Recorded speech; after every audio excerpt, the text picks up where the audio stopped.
Market లో invest చేసి మీ డబ్బులు డబుల్ చేసుకోవాలనుకుంటున్నారా? సుందరరామిరెడ్డి గారి సెమినార్ కి అటెండ్ అవ్వండి. సుమన్ టీవీ ప్రేక్షకులకు నమస్కారం. నేను మీ అనలిస్టు మందిరి కృష్ణారెడ్డిని మాట్లాడుతున్నాను. రకరకాలుగా మోసాలు సమాజంలో పెరిగిపోతున్నాయి. చాలామంది తమ దగ్గర ఆస్తులు ఉన్నాయని, ఆస్తులు అమ్మడానికి ఇప్పుడు అవకాశం లేదు కాబట్టి మీరు అప్పులు ఇవ్వండి, నా సమస్యలన్నీ తీరిపోయిన తర్వాత దాన్ని అమ్మేసి మీకు ఎక్కువ మొత్తంలో వడ్డీ ఇస్తా అని చెప్పి నమ్మబలికిన వాళ్ళు ఉన్నారు. రకరకాల కంపెనీలో పెట్టుబడి పెట్టండి, మీకు ₹2 వడ్డీ కాదు, ₹4 వడ్డీ, ₹6 వడ్డీ, ₹10 వడ్డీ అని కూడా ఆశ పెట్టిన వాళ్ళు ఉన్నారు. కాదు, మీ డబ్బుని సంవత్సరంలో 2 ఇస్తాం, 6 నెలల్లో 2 ఇస్తాం, 2 నెలల్లో 2 ఇస్తాం అని చెప్పి రకరకాలుగా ఆశ పెట్టి డబ్బులు తీసుకున్న వాళ్ళు ఉన్నారు. కానీ అనంతపురంలో జిల్లా లోపల కళ్యాణ్ దుర్గానికి సంబంధించిన వ్యక్తి ఎరిస్వామి అనే ఒక వ్యక్తి విచిత్రంగా ప్రజలను మోసం చేశాడు. ఏమిటా విచిత్రమైన పరిస్థితి అంటే, తనకు 7 లక్షల కోట్ల డబ్బు విదేశాల నుంచి శాంక్షన్ అయిందని, అదే రిజర్వ్ బ్యాంక్ ఆఫ్ ఇండియా నుంచి యూనియన్ బ్యాంక్ ఆఫ్ ఇండియాకు వచ్చిందని, ఆ యూనియన్ బ్యాంక్ ఆఫ్ ఇండియాలో ఉన్నటువంటి డబ్బు తను తీసుకోవాలి అంటే 300 కోట్లు రిజర్వ్ బ్యాంక్ ఆఫ్ ఇండియాకి కట్టాల్సి ఉంది. ఎందుకంటే విదేశాల నుంచి అది ఈ దేశానికి వచ్చింది కాబట్టి దానికి రుసుము కింద, ఫీజు కింద పే చేయాలి 300 కోట్లు అని ప్రజలు నమ్మబలికాడు. దానికి తగినటువంటి పత్రాలన్నీ పకడ్బందీగా తయారు చేశాడు. రిజర్వ్ బ్యాంక్ ఆఫ్ ఇండియా స్టాంపులతోటి, యూనియన్ బ్యాంక్ ఆఫ్ ఇండియా స్టాంపులతోటి లెటర్స్ తయారు చేసేసి, ఆ లెటర్స్ మీద చాలా పకడ్బందీగా సంతకాలు కానీ, వ్యవహారం కానీ, మెసేజ్లు కానీ చాలా పర్ఫెక్ట్గా ఉండేట్టుగా, నిజంగానే రిజర్వ్ బ్యాంక్ ఆఫ్ ఇండియా నుంచి ఆ లెటర్స్ వచ్చినట్టుగా, అలాగే సంబంధిత అధికారుల ఫోటోలు కూడా దాంట్లో పెట్టి చాలా పకడ్బందీగా తయారు చేశారు. ఎవరైనా చూసినా నిజంగా ఇతనికి 7 లక్షల కోట్లు అంటే ఒక రాష్ట్ర బడ్జెట్ 2 ఒక సంవత్సరానికి ఒక రాష్ట్రంలో వసూలయ్యేటువంటి డబ్బు కన్నా 2 లేదా ఒక పెద్ద రాష్ట్రానికి సంబంధించినటువంటి ఒక సంవత్సరం బడ్జెట్. మరి అంత పెద్ద అమౌంట్ ఇంత సామాన్యులకి ఎలా వచ్చిందా అనేది ఎవరు ఆలోచించలేదు. ఒకరికి తెలియకుండా ఒకరి దగ్గర, ఒకరు తెలియకుండా ఒకరి దగ్గర ఇలాగ అతను ఏం చేశాడంటే చాలా డబ్బు తీసుకున్నాడు, లక్షల్లో అలా ఒక్కొక్కరి దగ్గర కలెక్ట్ చేసి అది కోట్లలోకి వచ్చే పరిస్థితి ఏర్పడింది. ఇలా డబ్బు వసూలు చేస్తున్న సందర్భంలోనే ఈ విషయం, డబ్బు ఇచ్చిన వాళ్ళు ఎవరు కూడా పోలీస్ స్టేషన్కి వచ్చి అతని మీద కంప్లైంట్ ఇవ్వాల. ఎవరిచ్చారు కంప్లైంట్ అంటే యూనియన్ బ్యాంక్ ఆఫ్ ఇండియాకి సంబంధించినటువంటి లోకల్ మేనేజరు కంప్లైంట్ ఇచ్చాడు. మా బ్యాంకు పేరును అతను బదనాం చేస్తున్నాడు, 7 లక్షల కోట్లు వచ్చినట్టుగా చెప్తున్నాడు యూనియన్ బ్యాంక్ ఆఫ్ ఇండియాకి. అసలు మా బ్యాంక్ అలాంటి డబ్బేమీ రాలేదు, అయినప్పటికీ వచ్చిందని చెప్తూ ఇతను అప్పులు చేస్తూ మా బ్యాంకు పేరును బదనాం చేస్తూ యూనియన్ బ్యాంక్ ఆఫ్ ఇండియాని భ్రష్టు పట్టించే ప్రయత్నం చేస్తున్నాడని చెప్పి union Bank of India local manager police స్టేషన్కి వచ్చి కంప్లైంట్ ఇచ్చాడు. దాంతో ఎర్రిస్వామిని అరెస్ట్ చేశారు. కోపీ లాగితే ఇవన్నీ కూడా డూప్లికేట్ అని, ఈ లెటర్స్ అన్నీ కరెక్ట్ కాదని, ఇవి సృష్టించబడ్డవే అని, అతను జనం దగ్గర డబ్బులు వసూలు చేయడానికి ఈ పన్నాగం పన్నాడు అనే విషయం స్పష్టంగా వాళ్ళకి అర్థమైంది. అతను ఒక అనంతపురంలోనే కాదు, అందిన చోట్లల్లా వాళ్ళ రిలేటివ్స్, ఫ్రెండ్స్ లేదా ఇలాంటి అవకాశాల కోసం చూసేటువంటి మధ్యవర్తులు చాలామంది ఉంటారు. నీకు నేను డబ్బు అరేంజ్ చేస్తాను, నాకేమిస్తావు మధ్యలో అనేటువంటి బ్రోకర్లు కూడా చాలామంది ఉంటారు. ఎక్కడ అవకాశం ఉన్న వాళ్ళని అక్కడ మేనేజ్ చేశాడు.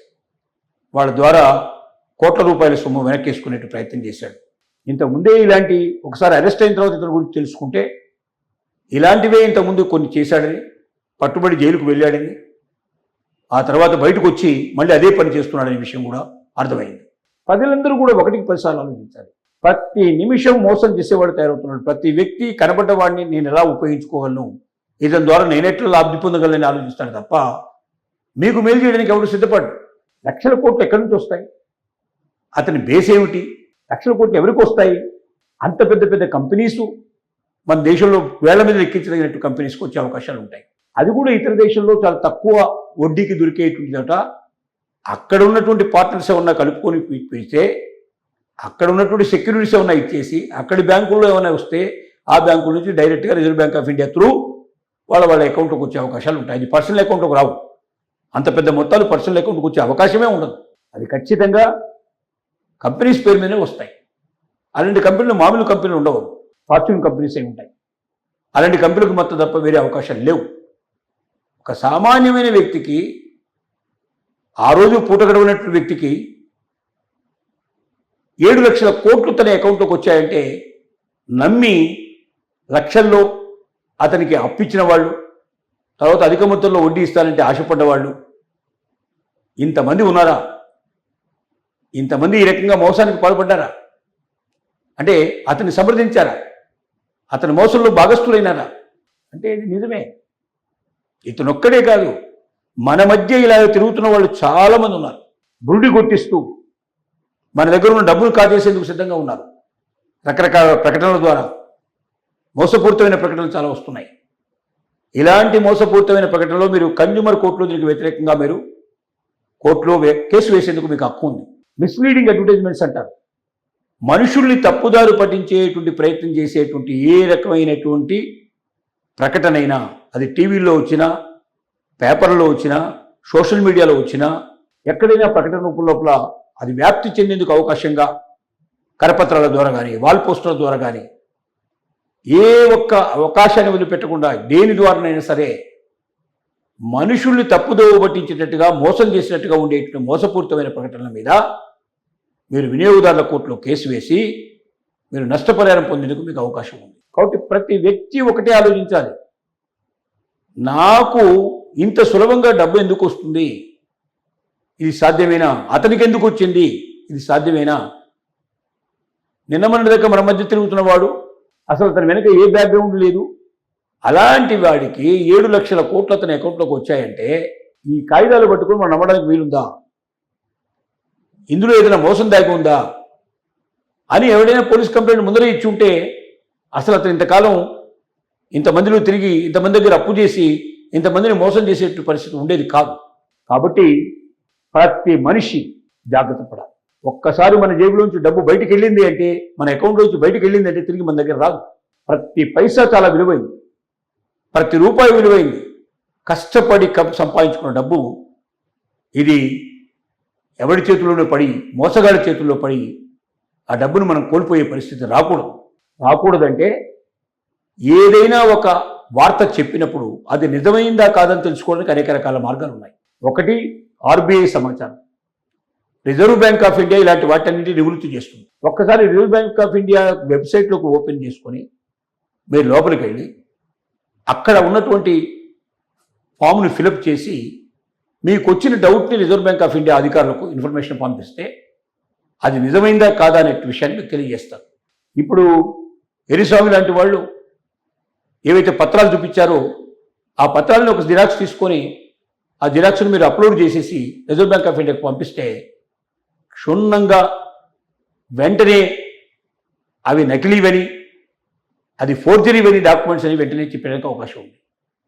రెండు అలా ఫోర్జరీ చేసిన వాడు ఎక్కడున్నాడని వెంటనే అక్కడున్న పోలీస్ స్టేషన్ కూడా వాళ్ళు ఇన్ఫర్మేషన్ ఇచ్చే అవకాశం ఉంది. కాబట్టి మీ పని చాలా సులభమైపోతుంది. ఒకటి, మీరు ఆపదలు పడరు. రెండోది, రిజర్వ్ బ్యాంక్ ఆఫ్ ఇండియా కూడా మీరు అలర్ట్ చేసినట్టు అవుతుంది.